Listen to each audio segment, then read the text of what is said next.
इयम् आकाशवाणी सम्प्रति वार्ताः श्रूयन्ताम् प्रवाचकः गणेश हेगडे।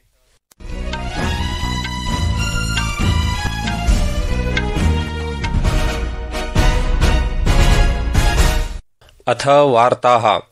राष्ट्रिय प्रजातांत्रिक गठबंधनस्य प्रत्याशी एवं महाराष्ट्रस्य राज्यपालः सीपी राधाकृष्णन् भारतस्य नूतनः उपराष्ट्रपतिः भविष्यति। सः INDIA गठबंधनस्य प्रत्याशिनं तथा सर्वोच्चन्यायालयस्य पूर्वन्यायाधीशं बी सुदर्शन रेड्डी इत्यमुं 250 मतानाम् अन्तरालेन विजितवान्। उपराष्ट्रपति निर्वाचनस्य मतगणनायाः अनन्तरं पत्रकारान् ज्ञापयन् राज्यसभा महासचिवः रिटर्निंग अधिकारी च PC मोदी अवदत् यत् आहत्य 81,700 निर्वाचकानां मध्ये 67,700 सांसदाः निर्वाचने मतदानं कृतवन्तः।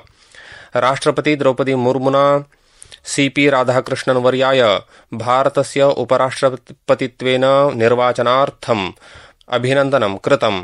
प्रधानमन्त्री नरेन्द्र मोदी सीपी राधाकृष्णन् वर्येण सह मिलित्वा उपराष्ट्रपतिपदाय निर्वाचनार्थम् अभिनन्दनं कृतवान्। उपराष्ट्रपतिपदाय निर्वाचितेन सीपी राधाकृष्णन् वर्येण राष्ट्रवादी विचारधारायाः विजयरूपेण द्वितीय उच्चतमं संवैधानिकपदं प्रति स्वस्य निर्वाचनस्य वर्णनं कृतम्।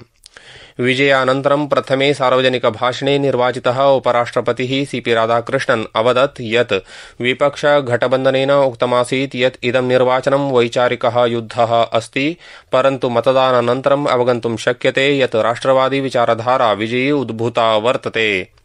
राधाकृष्णन् महोदयः अवदत् यत् एषः प्रत्येकस्य भारतीयस्य विजयः अस्ति, तथा च यदि अस्माभिः 47-200 भारतं विकसितराष्ट्रं कर्तव्यं तर्हि अस्माभिः सर्वैः मिलित्वा कार्यं कर्तव्यं भवति।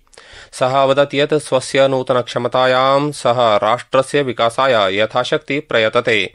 नेपालस्य प्रधानमन्त्री KP शर्मा ओली इत्यनेन देशे सर्वत्र व्यापकरूपेण हिंसकविरोधप्रदर्शनानन्तरं स्वपदात् त्यागपत्रं दत्तम्।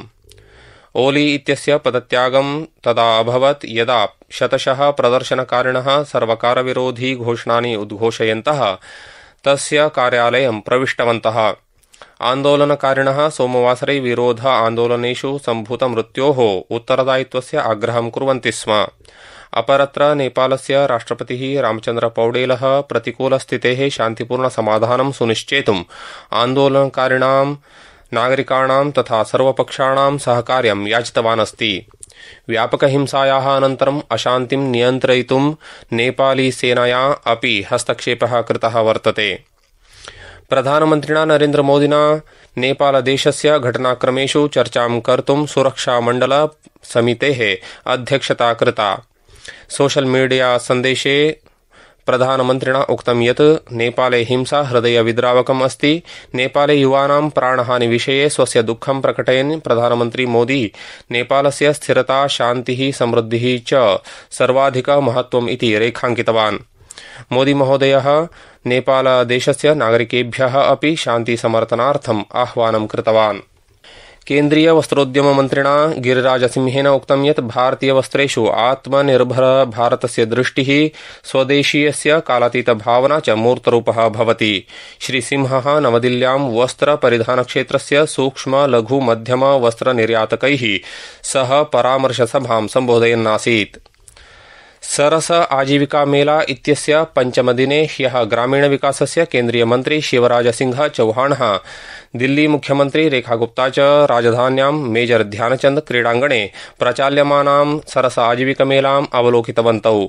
अस्मिन् अवसरे चौहान महोदयेन सरस मेला ऐप् इत्यस्य विमोचनं कृत्वा विभिन्न राज्येभ्यः लक्षपति भगिनीभ्यः अभिनन्दनं कृतम्। एशिया कप इत्यस्य 17तमे संस्करणस्य उद्घाटनक्रीडायां क्रिकेट प्रतियोगितायाम् अफगानिस्तानदेशेन अबुधाबीनगरे हांगकांग विरुद्धं 94 धावनाङ्कैः बृहद् विजयं पञ्जीकृतम्। इति वार्ताः।